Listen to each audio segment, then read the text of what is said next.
Fala galera, boa de treino! Meu nome é Wesley Oliveira, você está no meu canal e no vídeo de hoje a gente vai comentar os principais estímulos do treino de musculação que levam à hipertrofia muscular, que é o aumento do tamanho dos nossos músculos, que eu tenho certeza que é o principal objetivo de você que está assistindo esse vídeo e vai para a academia treinar todos os dias. Mas antes da gente começar a nossa aula, já deixa o seu like, a sua curtida aqui nesse vídeo e também já faz um comentário, sua pergunta, sua dúvida, seu elogio, sua crítica. Faça um comentário para ajudar no engajamento desse vídeo. Eu peço também para que você se inscreva nesse canal e também vai aumentar no alcance dos nossos vídeos e assim você fica por dentro de todas as nossas atualizações. Tem vídeo novo, aula aqui com artigo científico sobre musculação, toda quarta às 20 horas. Então, bora aqui compartilhar a tela.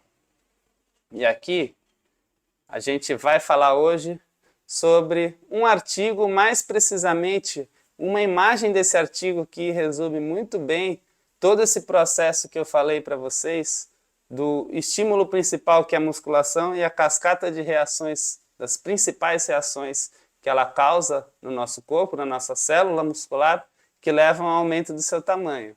E, mais uma vez, como eu sempre digo aqui, os pesquisadores brasileiros produzem ciência de altíssima qualidade na área do treinamento, na área da musculação, e mais uma vez temos aqui um artigo escrito por pesquisadores brasileiros.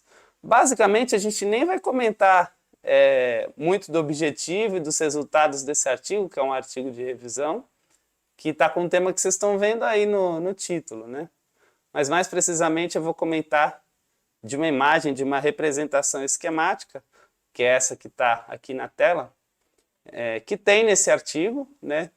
E que sintetiza de uma forma bem interessante para a gente explicar todos esses processos aqui para vocês. Então aqui, para a gente entender melhor essa imagem, onde eu estou com o mouse aqui agora, né? Na parte alta, na parte superior aqui, a gente tem o estímulo principal, que é o resistance training, treino resistido, treino de força, musculação, ou como você preferir chamar. Daí, desse estímulo principal, a gente tem uma série de consequências, uma cascata de consequências que levam no objetivo final dessa imagem aqui, que é a muscle hypertrophy, ou seja, a hipertrofia muscular, o aumento do tamanho do músculo, né? O objetivo da maioria das pessoas que treinam musculação. Então aqui a gente já vê no início dela que a musculação gera, né, a partir das manipulações das suas variáveis de treino, ou seja, o exercício que a gente faz, quantas séries a gente faz nesse exercício, quantas repetições, quanto de peso a gente levanta, amplitude, tempo de descanso, enfim. Todas essas infinitas variáveis do treino de musculação, elas levam aqui a dois principais estímulos à nossa célula muscular. E a gente vê aqui, ó, esses dois principais estímulos são a tensão mecânica e o estresse metabólico. E aqui, se a gente prestar atenção, tem duas setinhas, né? Ligando a tensão mecânica, que é a tensão que a carga que a gente está movimentando impõe à nossa fibra muscular. Quanto maior a carga, maior essa tensão.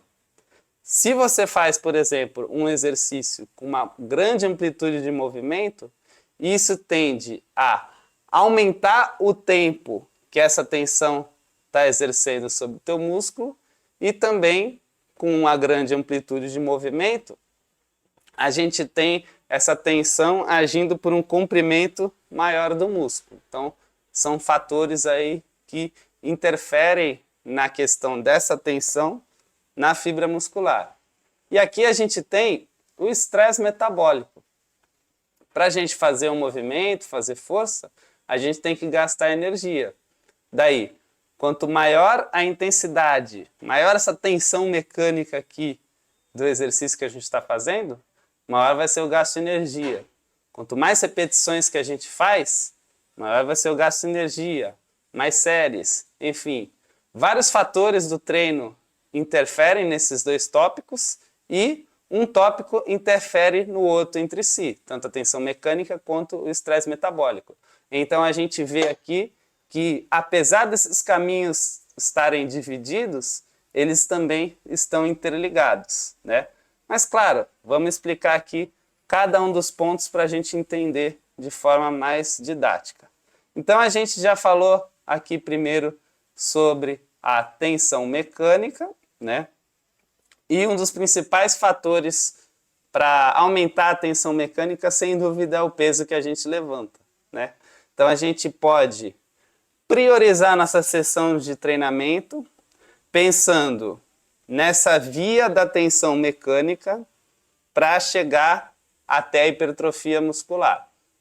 Então a gente pode organizar o treino e as técnicas que a gente usa nesse treino em cada exercício para priorizar que a gente faça mais séries, mais repetições, que o nosso músculo fique mais tempo exposto a uma carga mais alta.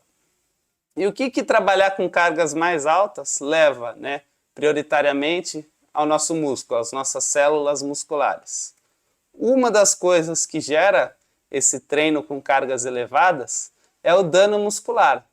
Então, assim, por muito tempo a gente ouviu que a gente precisa romper fibra, quebrar fibra, para que na recuperação a gente repare essas fibras com um tamanho maior do que elas tinham anteriormente, antes do estímulo do treino, e isso vai levar à hipertrofia muscular. De certa forma isso é verdade? Até que é. Mas a gente não pode interpretar que o dano muscular é o único caminho para a hipertrofia. Vamos pensar o seguinte, o treino de musculação, ele gera dano muscular? Sim, gera. Mas, por exemplo, se você sair e fazer um treino de corrida, também vai gerar dano muscular. Se você for jogar uma partida de basquete, de futebol, tênis ou qualquer outro esporte, né, desde que tenha um volume, um tempo considerável, principalmente se for algo que você não tem o costume de fazer, também vai gerar um dano muscular.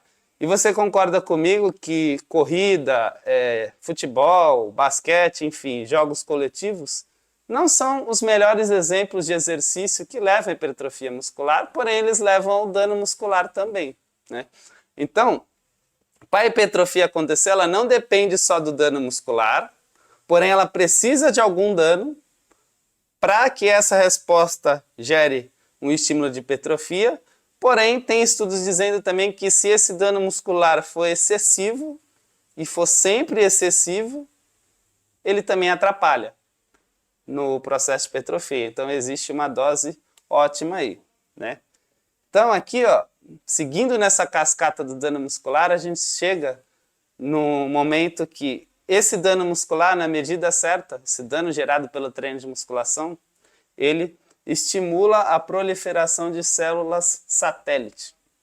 Então, a célula satélite, pensando ali na nossa célula muscular, que é a fibra muscular, essa célula satélite é como se fosse uma célula tronco, né, que a gente vê aí muito falado na medicina, né?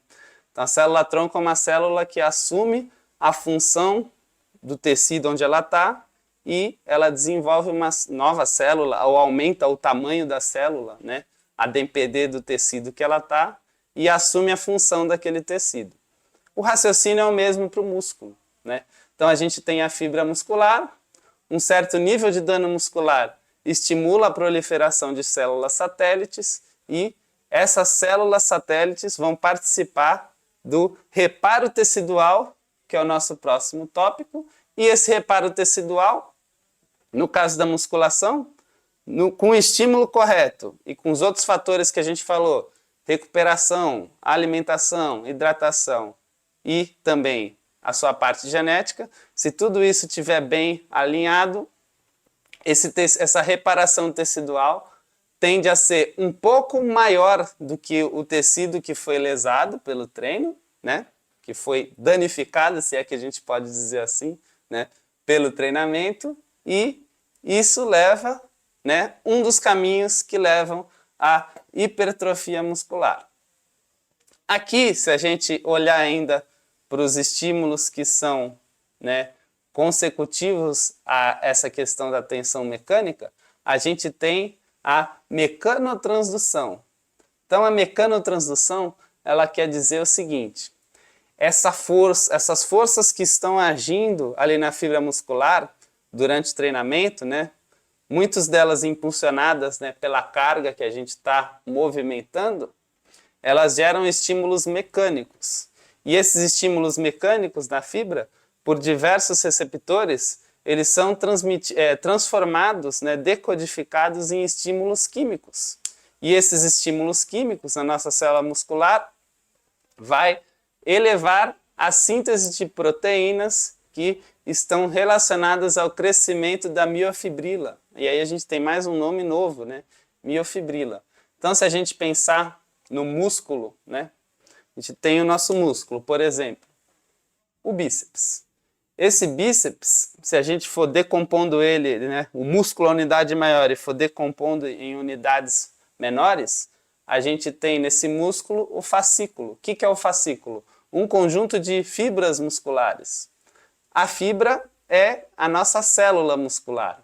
E essa fibra, né, se a gente for decompor ainda em uma unidade menor, a gente tem as miofibrilas. E aí, acredita-se, né, pelo menos o que a gente tem de maior conhecimento até agora, que a maior parte do aumento do tamanho do músculo não necessariamente é pela criação de novas fibras, novas células musculares, mas sim do aumento do tamanho e do aumento do número também de miofibrilas dentro de uma célula muscular já existente.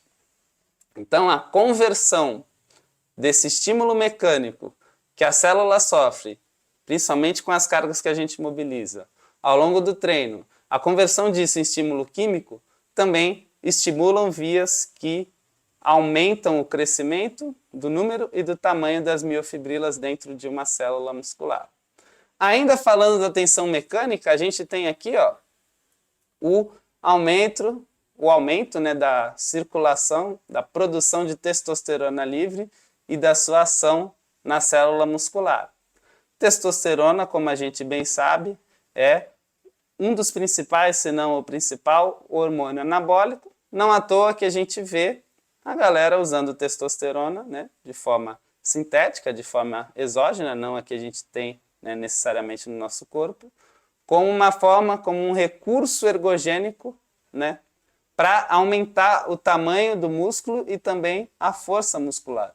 E a testosterona é um dos principais hormônios também que estimulam essa questão da síntese de proteínas que aumentam o número e o tamanho das miofibrilas. Então aqui a gente fecha os principais mecanismos estimulados pela tensão mecânica que levam ao aumento do tamanho do músculo. Agora vamos falar um pouquinho do estresse metabólico. Como a gente citou lá no início, para a gente estar fazendo esses movimentos, mobilizando as cargas, os pesos nos exercícios durante o nosso treino, a gente tem um gasto de energia. E isso tudo leva a um estresse no metabolismo, ou seja, nos processos de produção e consumo de energia dentro do nosso músculo. Uma das consequências disso é a hipóxia no tecido muscular. A hipóxia é um nome que refere-se à restrição do fluxo de oxigênio. Então, no nosso músculo chega sangue, nesse sangue chega nutrientes e também oxigênio, que é algo fundamental para diversas reações energéticas, né, de produção de energia. Com a restrição desse fluxo de oxigênio, né, aos poucos a performance do músculo vai sendo impactada. Isso é um dos fatores que levam à fadiga, né? Um dos tantos fatores que levam à fadiga na série e que vai levando a gente paulatinamente a falhar no exercício, a não ter mais forças e condições de prolongar a série, né? Fazer mais repetições. Essa hipóxia aí no músculo, ela acontece muito também por liberação de agentes químicos, por acúmulo de líquido, que é uma das suas consequências aí, que vai restringindo ali momentaneamente esse fluxo sanguíneo, né, no músculo na hora da execução do exercício, né? E aí, essa hipóxia desenvolve também outras reações. Aqui a gente está vendo o acúmulo de metabólitos intracelulares, né? Intracelular dentro da célula muscular, e metabólitos são subprodutos, são sobras desse processo de consumo de energia para o músculo poder estar trabalhando. Se a gente for pensar numa analogia aí, para a gente entender melhor o que seriam esses subprodutos, vamos pensar no nosso carro, né? Então, o nosso carro, para se mover, ele tem que queimar gasolina, né? E um dos subprodutos, né, dos metabólitos, entre aspas, dessa queima de gasolina, da combustão, é a fumaça que sai no escapamento, né? Então, se a gente for pensar na fisiologia do exercício, lá na musculação, essas fumaças que sobram, né, desse processo de gasto de energia para a gente estar movimentando os pesos, né, fazendo os exercícios, esses metabólitos dessas fumaças, essas sobras desse processo energético, elas também contribuem no crescimento muscular. De duas formas aqui principalmente. A gente tem o inchaço celular, que é o que a gente chama de pump, então que é o acúmulo de líquido dentro do músculo, mais esses metabólitos, né? Então esse processo de desgaste de energia, ele tende a sugar líquidos, acumular água dentro da célula muscular. Esse acúmulo de líquidos tende a aumentar o tamanho dessa célula. Isso por si só é um estímulo para o músculo, né, produzir ali, né, proteínas, essa síntese proteica miofibrilar, que a gente já explicou anteriormente, falando ali dos mecanismos da tensão mecânica. E muitos pesquisadores acreditam que para o músculo comportar esse inchaço momentâneo, né, na célula durante o treinamento, ele precisa aumentar de tamanho. E se você fizer esse aumento de tamanho temporário no treino, constantemente, em várias sessões, o nosso corpo vai entender que a célula muscular precisa aumentar de tamanho para comportar esse acúmulo de líquidos, e que isso seria um dos mecanismos aí do inchaço celular, que apesar dele ser transitório ali na hora do treino, né, você fica com o músculo inchado, depois você termina, ele volta ao normal. Porém, se isso for constante, várias sessões repetidamente ao longo do tempo, e esse seria um efeito benéfico aí na questão da hipertrofia muscular. Outra consequência desse acúmulo de metabólitos seria aqui a expressão de um hormônio bem conhecido, que é o hormônio GH, o hormônio do crescimento, né? Outro hormônio bastante usado, assim como a testosterona, né, nessa questão de hipertrofia, de estética do físico, né? Quem usa GH, geralmente, apesar de ele ter até um certo efeito anabólico, sim, não dá para negar, mas ele diretamente, ele não tem um efeito anabólico assim tão relevante. Mas, pensando aí na estética do físico, quem usa GH, geralmente faz esse uso pensando na queima de gordura, né, no uso da gordura como fonte de energia, que aí sim o GH favorece bastante isso, e ele também tem uma ação anticatabólica na fibra muscular, ou seja, ele protege a fibra muscular de degradação. Então, se não ajuda diretamente tanto assim em aumentar o tamanho da fibra, ele ajuda em preservar o tamanho que você já conquistou ali com todos os outros mecanismos. E também o GH, ele é precursor de outra proteína importante, o IGF-1, o fator de crescimento semelhante à insulina 1, que é o coleguinha aqui, ó, que está do lado dele na imagem, né? Como a gente consegue perceber aqui olhando na tela, né? E esse IGF-1, sim, ele é um dos principais, se não o principal aí precursor desse aumento de síntese proteica miofibrilar. Ele sim vai fazer um efeito bem direto aí nas vias que levam ao aumento do tamanho do músculo.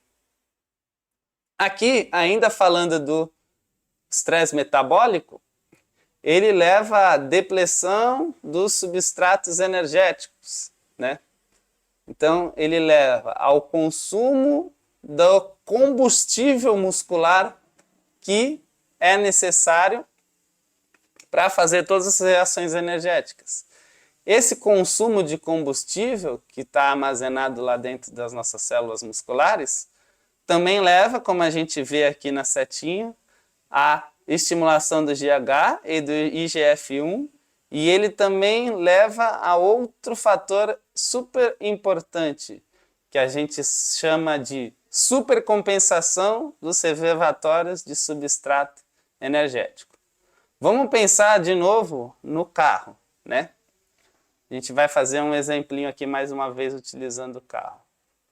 Vamos supor que o seu carro tem um tanque de combustível de 30 litros, né? E esse tanque de combustível de 30 litros te permite rodar, sei lá, 600 quilômetros, né? Vamos supor que você aumente o tamanho desse tanque de combustível de 30 para 40 litros e que isso te permita rodar mais quilômetros. Por quê? Você está conseguindo armazenar mais gasolina dentro do seu carro. Aqui, pensando na fibra muscular, quando a gente começa a treinar, o tanto de gasolina, de substrato energético que a gente consegue armazenar dentro do nosso músculo é 1. Treinando, você vai desgastar esse substrato energético, essa gasolina dentro da célula, que o músculo vai precisar repor depois, na recuperação, alimentação, todos os processos que a gente já falou aqui.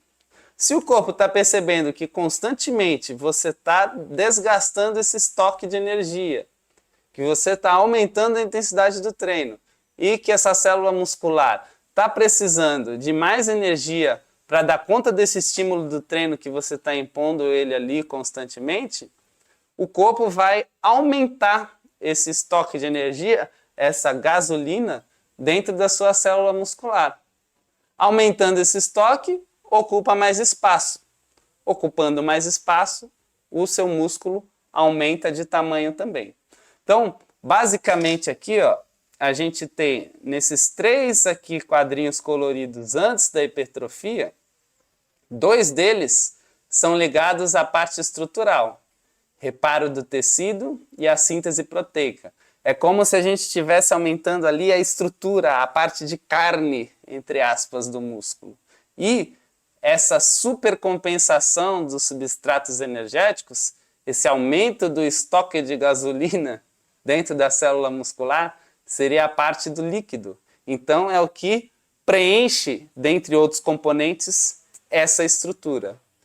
Então a gente tem aí uma parte da hipertrofia que visa mais aumentar a estrutura do músculo, o tamanho da estrutura, e uma parte do caminho da hipertrofia que visa aumentar o acúmulo de líquidos, o que parte do componente que incha essa estrutura.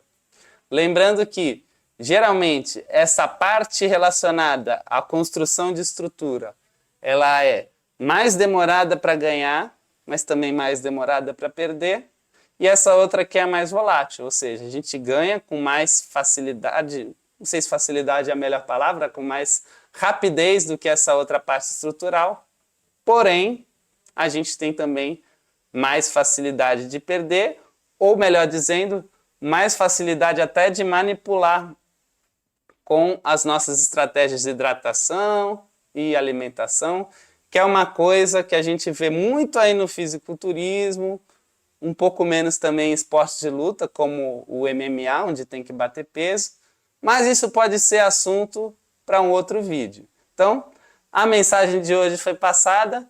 Mais uma vez, se você ainda não é inscrito nesse canal, faça a sua inscrição, deixe o comentário, deixe o like para ajudar nesse vídeo.